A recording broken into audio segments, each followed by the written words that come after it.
மதிமுகம் நேயர்களுக்கு அஸ்ஸலாமு அலைக்கும்.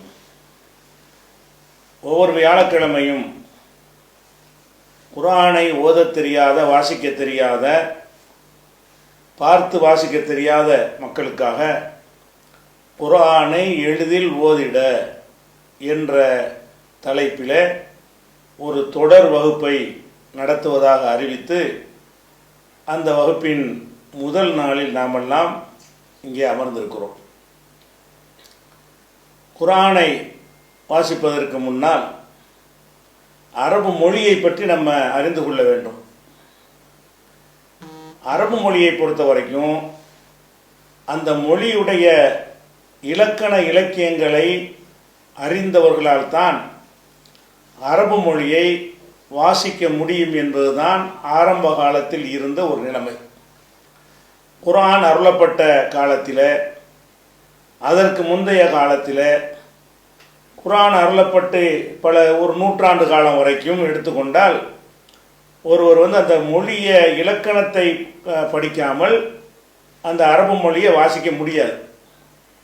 ஏனென்று கேட்டால் அரபு மொழிக்கு எந்த விதமான குறியீடுகளும் இருக்காது. ஒரு பா என்றால் அது எப்படி இருக்குமோ அப்படித்தான் பி என்பதும் இருக்கும். பூ என்பது அப்படித்தான் இருக்கும். இப்பு என்பது அப்படித்தான் இருக்கும். அந்த இடத்தை வைத்துத்தான் அந்த இலக்கணத்தை கற்றவர்களுக்கு இந்த இடத்துல இதை பா என்று வாசிக்க வேண்டும், இந்த இடத்தில் இதை பி என்று வாசிக்க வேண்டும் என்று ரொம்ப சிரமப்பட்டு வாசிக்க வேண்டிய ஒரு மொழியாக அரபு மொழி இருந்தது. ஆனால் பிற்காலத்தில் இஸ்லாம் எல்லா பகுதிக்கும் பரவிய பிறகு அரபு மொழி இலக்கணம் தெரியாதவர்களும் குர்ஆனை வாசிக்கணும் என்பதற்காக சில வழிமுறைகளை என்ன செஞ்சாங்க, உருவாக்கினார்கள். அது பூர்வீகமான மொழியில் உள்ள வழிமுறை அல்ல. அது நபிகள் நாயகம் காலத்திலையும் இருந்த வழிமுறை அல்ல. நபிகள் நாயகம் காலத்திற்கு பிறகு அரபு மொழி தெரியாத மக்களுக்கெல்லாம் இந்த இஸ்லாம் சென்ற பிறகு அவங்க குர்ஆனை ஓதுவதாக இருந்தால் எல்லாரும் போய் இலக்கணம் படிக்க இயலுமா?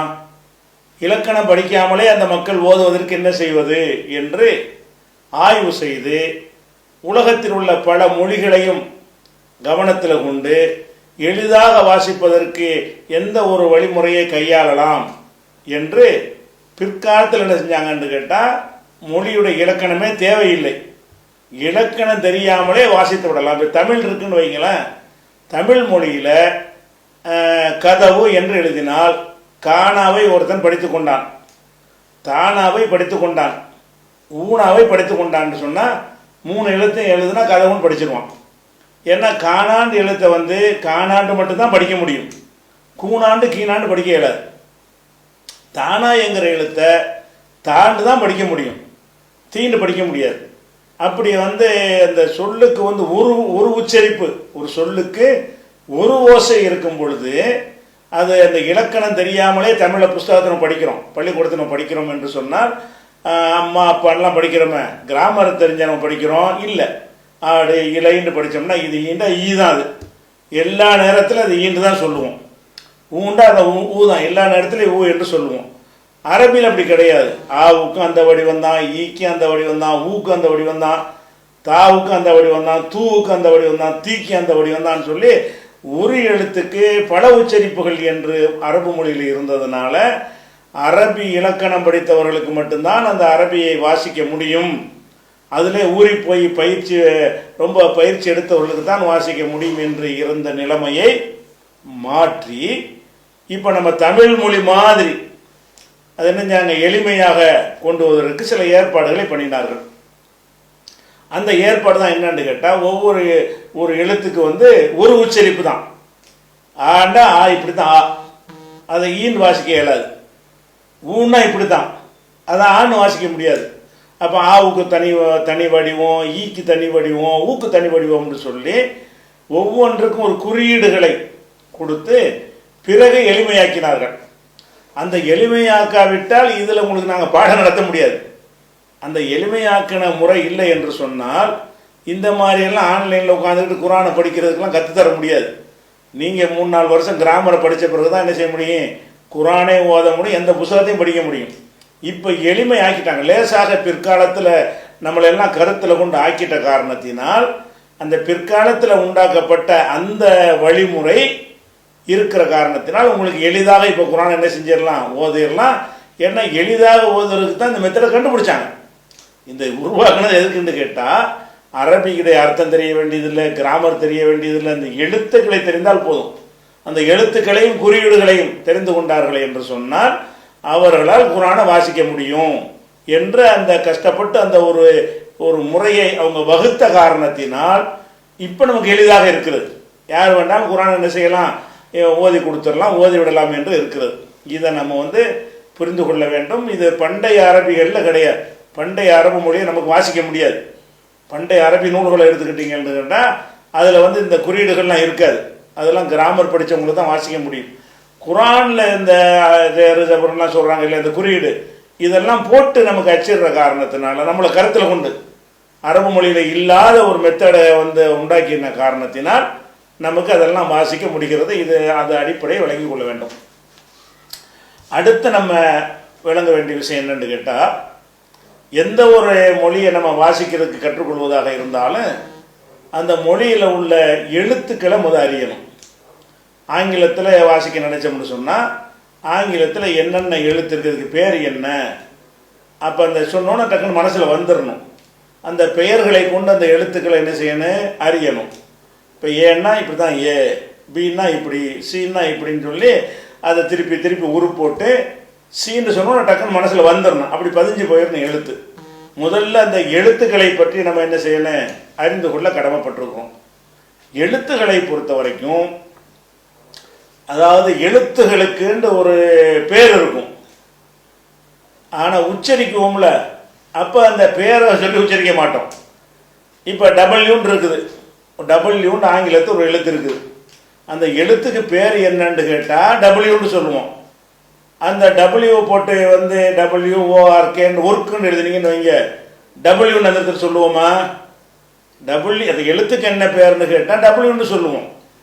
ஆனால் அதை சொல்லும்போது ஒர்க்குன்னு சொல்லுவோம், விண்டோன்னு சொல்லுவோம். விண்டோவில் டபிள்யூ தான் இருக்கு, டபிள்யூ விண்டோன்னு சொல்ல மாட்டோம். அப்போ அந்த எழுத்துக்களை தனித்தனியாக ஒரு பேர் யாபகத்தில் வச்சுக்கிறதுக்கு தான். அதை எப்படி வாசிக்கணும் என்பதற்குரிய மெத்தடு தனி. இது ஏன்னா இந்த எழுத்துக்கு ஏன்னு போது தெரிஞ்சுக்க, இது சீனா சீன்னு தெரிஞ்சுக்க. அதே மாதிரி இது தா என்றால் தா என்று தெரிஞ்சுக்க, இது மா என்றால் மா என்று அறிந்து கொள். அப்படின்னு அந்த எழுத்துக்களை அந்த பேரை நம்ம கற்றுக் கொடுத்துருவோம். உதாரணமாக கதவுன்னு சொன்னோம்ல, உதாரணம். அந்த கதவுல முதல் எழுத்து என்னது, அதுக்கு பேர் காணாம்பாங்க. எழுத்துக்கு பேர் என்னன்னு கேட்டால் காணா.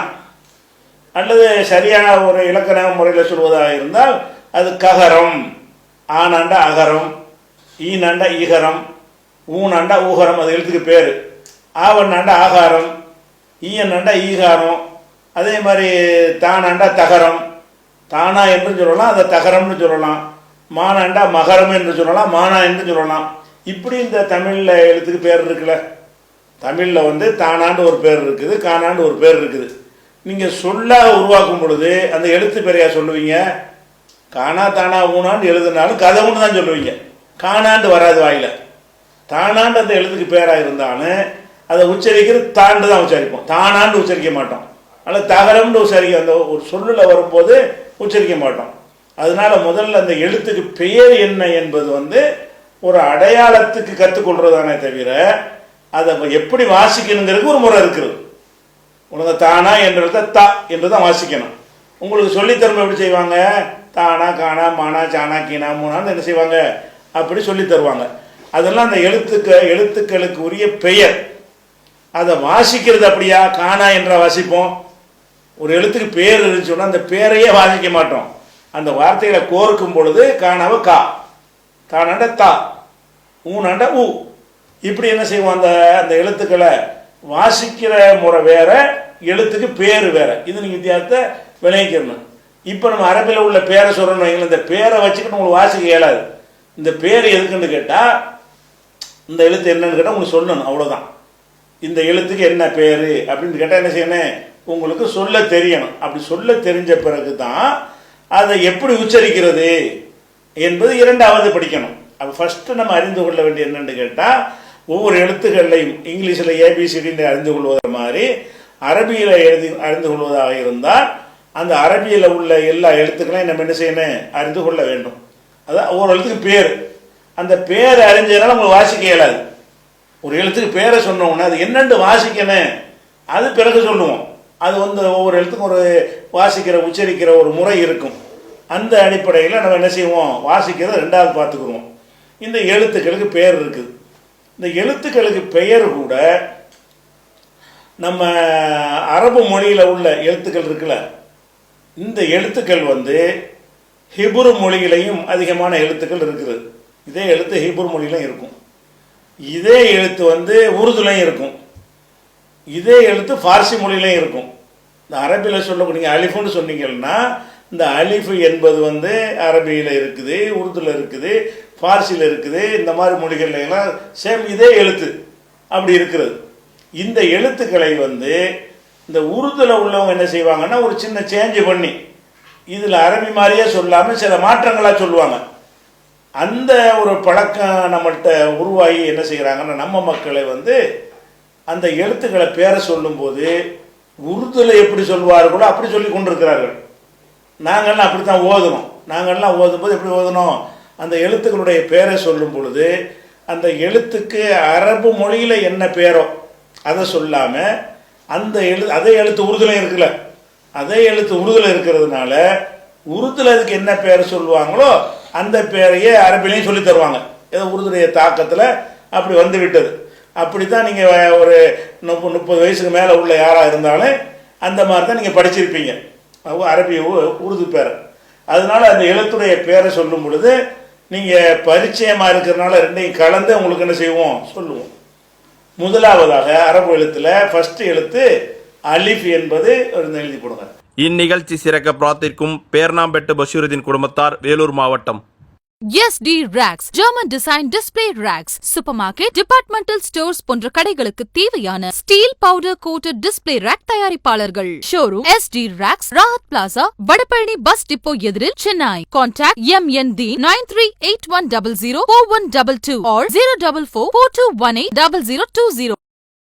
தங்க நகைகள் விற்பனை செய்ய, அடகு நகையை மீட்டு விற்பனை செய்ய, ஹலாலான முறையில் தங்க நகை கடன் பெற RK ஹலால் ஜுவல் கேஷ். வட்டியை வெறுப்பவர்களுக்கு மட்டும் அழகிய தங்க நகை கடன். தொடர்புக்கு RK கோல்ட் ஹவுஸ் 9441411301. தூய இஸ்லாத்தை அறிந்து மறுமை வெற்றியை நோக்கி பயணிக்க அழைக்கிறது மேலப்பாளையம் தௌஹீத் பேரவை NTF. மண்ணடி பகுதி மக்களின் பேராதரவுடன் இயங்கி வரும் எங்கள் மூன்மார்ட் நிறுவனத்தின் 3வது கிளை கொடுங்கையூர். தரமான பொருள், குறைவான விலை, கனிவான சேவை. வாரத்தின் எல்லா நாட்களிலும் சேவை உண்டு.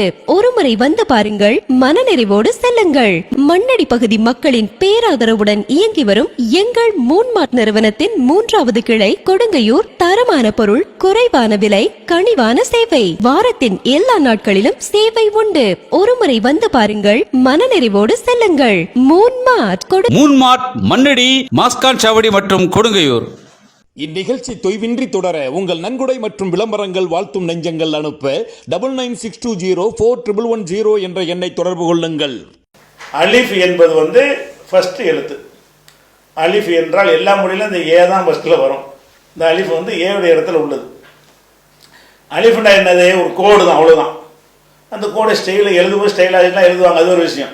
சும்மா ஒரு கோடு போட்டால் போதும். இப்போ செங்குத்தாக ஒரு கோடு போட்டிங்கன்னா அந்த எழுத்துக்கு பேர் என்னது, அலிஃப். அந்த எழுத்துக்கு பேர் அலிஃப். அலிஃப்னு வாசிக்க முடியாது. ஒரு வாக்கியத்தில் வரும்போது அது அலிஃப்னு வாசிக்க மாட்டோம். அதுக்கு என்ன பேர் என்று கேட்டால் அது அலிஃப் என்று சொல்லுவோம். இந்த எழுத்தை நல்லா மனசில் வச்சுக்கிறேங்க. இந்த எழுத்துக்கு பேர் என்னது, முதல்ல எழுதுன அந்த கோடு மாதிரி போட்டிருக்கிற எழுத்துக்கு பேர் அலிஃப். இது என்ன செய்ய, நோட் எடுத்துக்கொண்டு இப்படி எழுதி இது அலிஃப்னு சொல்லி என்ன செய்யணும், எழுதியும் பழகணும். எழுதியும் பழகிக்கிட்டா தான் சீக்கிரம் வாசிக்க முடியும். இரண்டாவது எழுத்து என்ன எழுத்துன்னு கேட்டால் இதை நம்ம உங்கள் தாய் தந்தையர்கிட்ட நீங்கள் கேட்டால், உங்கள் ஊர் அஜர்த்துக்கெல்லாம் கேட்டிங்கன்னா அதை பேண்டு சொல்லுவாங்க. ரெண்டாவது எழுத்தை அந்த பேன்றது அதனுடைய பேர் இல்லை. பே ஏ பேண்டு ஏகாரமே கிடையாது அரபியில். அரபியில் மொழியில் என்ன கிடையாது, பே தே தே எண்ணம் எல்லாம் கிடையாது. அரபியில் எனக்கு தா இருக்கும், தீ இருக்கும், தூ இருக்கும். தே இருக்குமா, இருக்கு. தேநீர்னு அரபியில் எழுத முடியாது. தேநீர்னு எழுத சொன்னால் தானீர்னு எழுதலாம், அல்லது தூணீர்னு எழுதலாம். தேனிருந்து எழுத முடியுமான்னா தேய கிடையாது, அது அரபு மொழியில். அப்போ பேண்டு எழுத்துக்கு பேர் இருக்குமா? முதல்ல பேங்கிற பேண்டு நீட்டி படிக்கிறோம்ல ஒரு கிராஸா, அந்த மாதிரி ஏ என்ன மாதிரி உள்ளது. பேண்டா ஏ என்ன, கே என்ன, தே என்ன, மே என்ன, இந்த மாதிரியான ஒரு உச்சரிப்பு வந்து அரபியில் வரவே வராது. அரபியில் வந்து மா வரும், மீ வரும், மூ வரும், மே வராது, மேயும் வராது. அப்போ அந்த மாதிரி பார்க்கும் பொழுது இந்த எழுத்துக்கு வந்து பே என்று வழக்கத்தில் சொல்கிறாங்க. அந்த எழுத்துக்கு பேர் பே இல்லை, பா, பா உன் அப்படிம்பாங்க. அது நிறுத்தி சொல்லும்போது சிங்கிளாக சொல்லும்போது என்ன செய்வாங்க? பான்னு சொல்லுவாங்க. அதான் அந்த எழுத்து முதல் எழுத்துக்கு பேர் அலிஃபு, இரண்டாவது எழுத்துக்கு பேர் என்னது? பா. பாண்டா பே, பான்னு நீட்டுறது. ஒரு பானா போட்டு ஒரு கால் போட்டால் எப்படி பிடிப்பீங்க, அதுதான் அந்த எழுத்துக்கு பேர். இந்த பாண்டா எப்படி எழுதுன்னு பார்த்துக்குங்க. பாண்டா அப்படி சும்மா முடியும், மேலே ஒரு வளைவு, கீழே விட மேலே ஒரு வளைவு, இப்படி தான் ஒரு சட்டி மாதிரி. ஏற்கனவே பாண்டோட என்ன செய்யணும்? ஒரு சட்டி மாதிரி ஆபத்துக்கு வந்துடணும். ஒரு சட்டி ஒரு டைப்பில் என்ன செய்வாங்க? அதை வந்து ஒரு எழுதிடுவாங்க. இது வந்து இந்த எழுத்துக்கு பேர் பா. இது இரண்டாவது எழுத்து. அடுத்த எழுத்து என்னென்னு கேட்டால் தேன்னு சொல்லுவாங்க. அதாவது இந்த உருதுலே அந்த எழுத்து இருக்கிறதுனால, உருது மொழியில் அதை தேன்னு சொல்கிறதுனால, அது அரபியில் கற்று தரும்போது அரபி பேரை தான் சொல்லணும். அது என்னமோ தெரியாமல் என்ன செஞ்சிட்டாங்க? தேண்டே நமக்கு சொல்லி தந்தாங்க. நம்மெல்லாம் ஓதும்போது அதை தேண்டு தான் நம்ம படிச்சிருக்கிறோம். இப்போ கூட சொல்லும்போது தேண்டு வந்துடும், அப்படி ஊறி போன காரணத்தினால. ஆனால் அந்த எழுத்துக்கு பேர் என்னன்னா தா. ரெண்டாவது எழுத்துக்கு பேர் பா, மூணாவது எழுத்துக்கு பேர் தா. இந்த பாவுக்கும் தாவுக்கும் பெரிய வேறுபாடு கிடையாது தோற்றத்தில். கீழே ஒரு புள்ளி வச்சிருக்கிறாங்கல்ல, அது பா. மேலே 2 புள்ளி வச்சுட்டாங்கன்னா தா. இதுதான் வித்தியாசம். இந்த பாங்கிறது இப்படி சட்டி மாதிரி போட்டு கீழே ஒரு புள்ளி, அந்த புள்ளியை கவனத்தில் வச்சுக்கணும். இந்த பாவையும் தாவையும் கண்டுபிடிக்கிறதுக்கு எதில் கவனிக்கணும்? கீழே ஒரு புள்ளி வச்சுருக்காங்க. இது பேண்டு எனக்கு வந்து பாருங்க, அது பா. சரி, அதே மாதிரி எழுதிட்டு கீழே உள்ள புள்ளி அழிச்சுப்புட்டு மேலே 2 புள்ளி, ஒரு புள்ளி இல்லை, மேலே 2 புள்ளி வச்சிங்கன்னு சொன்னால் அந்த எழுத்துக்கு பேர் தா. முதல் எழுத்துக்கு பேர் அலிஃப், ரெண்டாவது எழுத்துக்கு பேர் பா, மூணாவது எழுத்துக்கு பேர் தா, தே என்று சொல்லுவாங்க. அது அடுத்து வந்து சே, சேம்பாங்க. சேன்னு சொன்னால் அந்த நாக்கிலேருந்து காற்று வர்ற மாதிரி சொல்கிறது சே. அப்படி நம்ம நடைமுறையில் சொல்லுவாங்க. உருதுல அப்படி பேர். நம்ம அரபியில் அதுக்கு பேர் என்னன்னு கேட்டால் சே கிடையாது, சா. பா, தா, சா. அந்த அந்த எழுத்தை சான்னு சொல்லுவாங்க. இப்போ நாலாவது இருக்குல்ல, அந்த எழுத்துக்கு பேர் என்னது? சா. இந்த சாக்கு எதுக்கு என்ன வித்தியாசம்னா அதே மாதிரி தான் அதுவும் இருக்கு பாருங்க. அந்த பா எப்படி இருக்குதோ, தா எப்படி இருக்குதோ, அதே வடிவத்தில் தான் இந்த சா. வித்தியாசம்லாம் கிடையாது, ஒரே மாதிரி தான். எழுதிட்டு 3 புள்ளியை மேலே வச்சு விட்றணும், அவ்வளோதான். கீழே ஒரு புள்ளி வச்சா இந்த சட்டி மாதிரி எழுதி கீழே ஒரு புள்ளி வச்சு எழுனா பா, மேலே 2 புள்ளி வச்சா தா, மேலே 3 புள்ளி வச்சு எழுனா சா. அந்த எழுத்துக்கு வந்து அந்த புள்ளிகளை வச்சு ஒரு வடிவத்தில் 3 எழுத்து கொண்டு வந்துடுறான் பாருங்க. ஒரு வடிவம் தான் எழுதுவதற்கு ரொம்ப சிரமப்படக்கூடாதுங்கிறதுக்காக வேண்டி 3 வடிவம், 3 எழுத்துக்கு ஒரே வடிவம் தான் வச்சிருக்கிறான். வித்தியாசம் என்ன? கீழே புள்ளி, மேலே 2 புள்ளி, மேலே 3 புள்ளி, இப்படி வச்சு விட்டான். இது அலிஃப், பா, தா, சா. அதுக்கப்புறம் வந்து நாலாவது என்ன எழுத்து என்று கேட்டால் ஜீம். ஜீம் என்று ஒரு எழுத்து சொல்லுவாங்க. இது கரெக்டாக தான் சொல்கிறாங்க. உருதுலையும் அதுக்கு ஜீம் தான், அரபிலையும் ஜீம் தான்.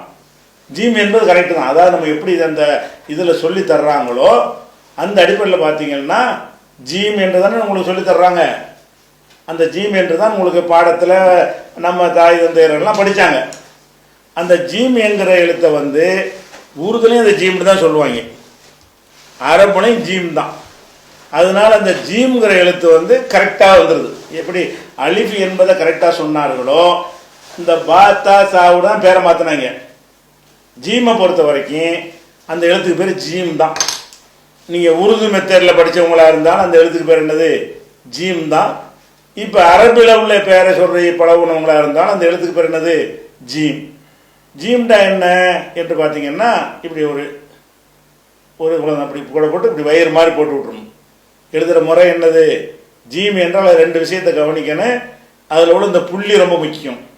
ஜீம் இருக்குல்ல, அதில் வந்து கீழே அந்த புள்ளி இருக்குதான்னு கவனிக்கணும். புள்ளி இல்லாட்டி வேற எழுத போயிடும். அந்த புள்ளி தான் ஜீம் என்பதற்கு முக்கியமான. ஏன்னா இதே வடிவத்தில் இன்னும் 2 எழுத்து இருக்குது. இப்போ ஜீம்னு எழுதியிருக்கிறோமே, இந்த ஜீம் போலவே இன்னும் 2 எழுத்து இருக்கும். அது புள்ளிகளை கொண்டு தான் வேற வேற பேரை பிறந்த இது மாதிரி பா தா சாண்டு மாறுனுச்சுல, அந்த மாதிரி ஜீம்ங்கிற ஒரு வடிவம் தான் பாருங்க. ஒரு வடிவத்தை அதில் கொண்டு வச்சுட்டாங்க. வடிவம் ஈஸி, நம்ம அந்த மொழியில் வந்து வடிவம் ஈஸி. அப்போ இந்த ஜீம் இருக்குல்ல, ஜீம் என்பது என்ன வரும்னு கேட்டால், இப்படி போட்டு அப்படி வளைச்சி இப்படி வயிறு மாதிரி போட்டுடணும். கீழே ஒரு வயிறு வளைஞ்ச மாதிரி போட்டோம்னு சொன்னால், ஒரு பானை மாதிரி இப்படி வந்துச்சுன்னு சொன்னால், அது வந்து அந்த எழுத்து வந்து வச்சு ஒரு புள்ளி வைக்கணும். எங்கே புள்ளி வைக்கணும்? அந்த இது கீழே புள்ளி வைக்கணும். வச்சிருக்கல புள்ளி வச்சு காட்டிருக்கல, அதுதான் ஜீம் என்பது.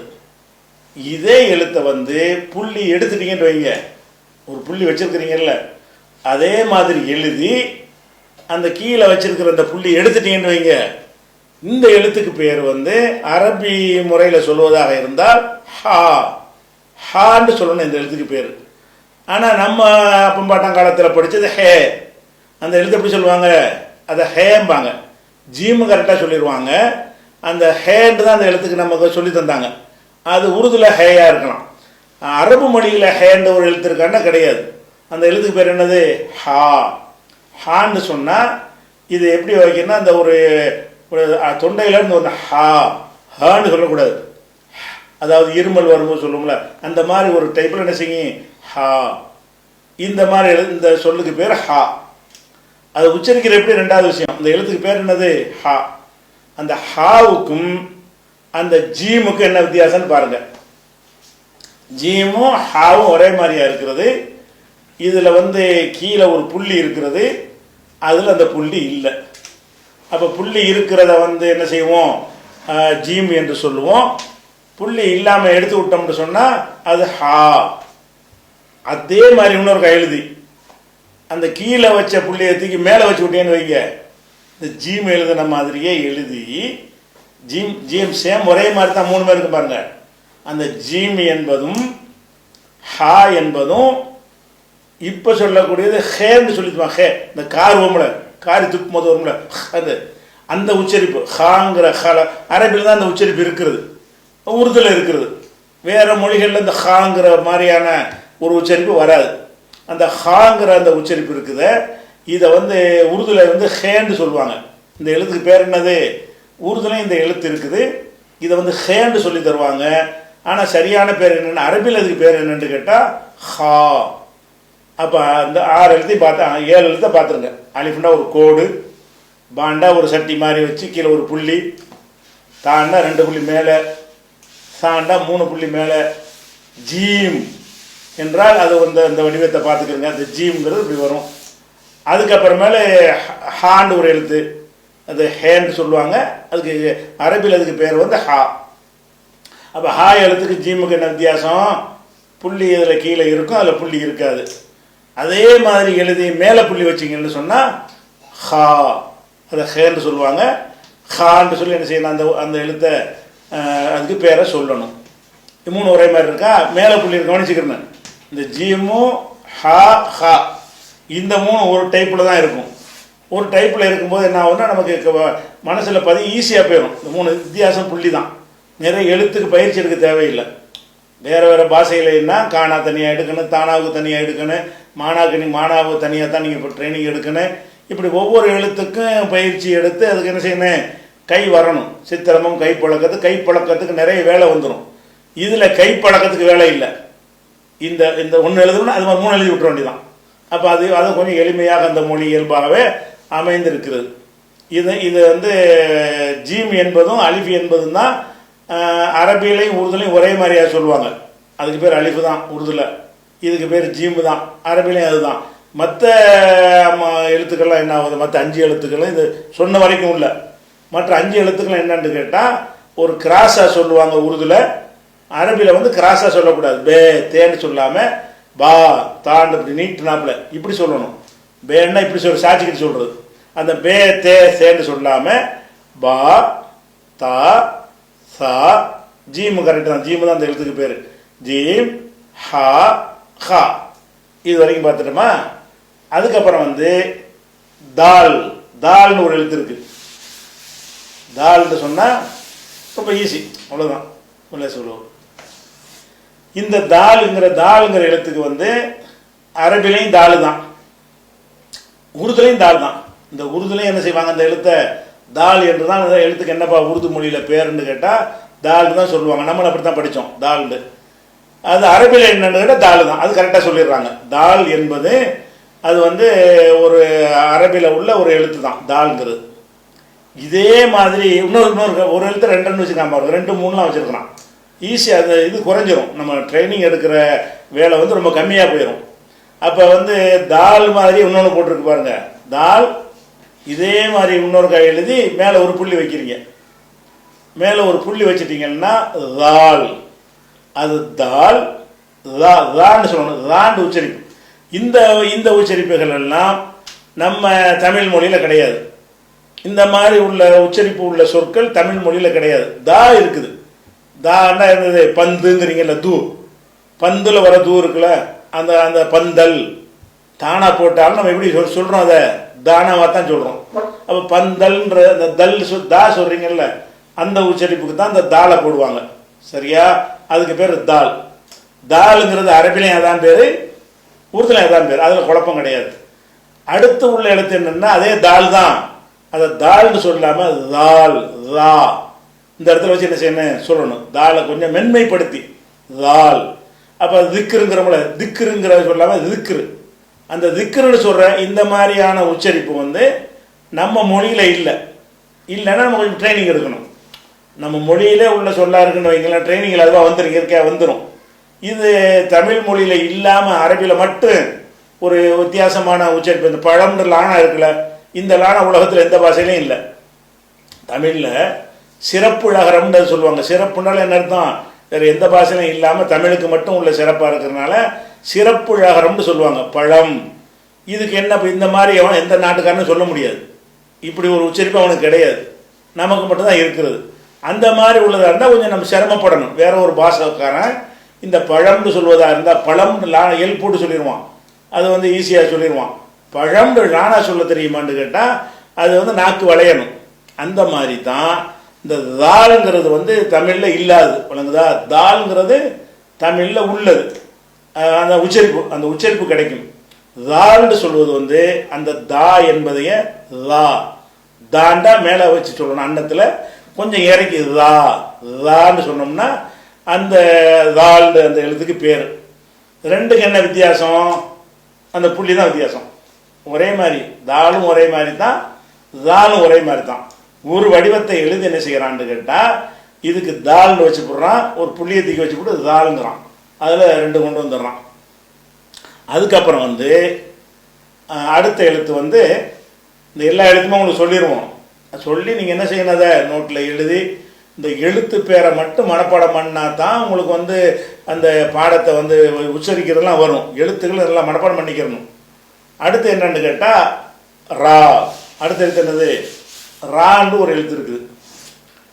இந்த ராங்கிறத வந்து உருதுல வந்து ரேன்னு சொல்லி தந்திருப்பாங்க. இந்த எழுத்து எப்படி சொல்லி தருவாங்க? உருது மொழியில் படிக்கிறவங்க அதெல்லாம் வந்து நாங்கள் எல்லாம் சின்ன பிள்ளையில் படிக்கும்போது அந்த எழுத்தை ரேன்னு சொல்லி தந்தாங்க. ரேன்னு ஒரு எழுத்து அரபியில் கிடையாது, ரா. அந்த எழுத்துக்கு பேர் என்னது? ரா. ரான்னு அந்த எழுத்துக்கு பேர். இந்த ரா என்பதற்கு வந்து 2 வடிவம் இருக்குது. இந்த ரா என்பதையே என்ன செய்யலாம், அப்படி இப்படி எழுதலாம், இப்படி போட்டு இப்படி எழுதலாம். 2 சைஸ் தான் ராவை எழுதணும். இந்த ரா என்பதுக்கு வந்து 2 விதமாக எழுதிக்கலாம். 2 விதம்னா என்னது? அப்படி சும்மா ஒரு கோடு மாதிரி போட்டுறது, அதுவும் ரா தான். அல்லது இப்படி போட்டு வளைச்சி எடுக்கிறது, 2 விதமாக எழுதியிருக்கா. அந்த 2 விதமாகவும் ராவை எழுதலாம். இதுவும் ரா தான், அதுவும் ரா தான். நீங்கள் விரும்பின வடிவத்தில் என்ன செய்யலாம், எழுதி கொள்ளலாம். அப்போ இந்த ரா என்பதற்கு வந்து அதை ரேன்னு சொல்கிறாங்கல்ல, அந்த ரே என்பது வந்து அரபியில் அதுக்கு பேர் ரா. ரா என்பதற்கு வந்து 2 வடிவத்தில் எதை வேணாலும் தேர்ந்தெடுத்து கொள்ளலாம். இதே மாதிரியே மறுபடியும் இன்னொன்று எழுதி அதில் ஒரு புள்ளி வச்சிங்கன்னு வைங்க, அதை வந்து உருதுக்காரங்க ஜேன்னு சொல்லுவாங்க. அது ஜே கிடையாது, ஜா. ஜான்னு கேட்டால் ஒரு இசட்டு உச்சரிப்பு. தமிழில் அது வராது, இங்கிலீஷில் இருக்குது. ஜெட்டு சொல்கிறீங்கல்ல, அப்போ என் பேர் ஜெயினுல் ஆபிதுங்க, ஜெயினுண்டு ஜாண்டு வரும், சா வரும். அப்போ இந்த எழுத்துக்களை வந்து நீங்கள் என்ன செய்யணும், நல்லபடியாக நீங்கள் மனப்பாடம் பண்ணி வச்சிடணும். இன்ஷா அல்லாஹ் அது அடுத்த பாடத்தில் பார்க்கலாம்.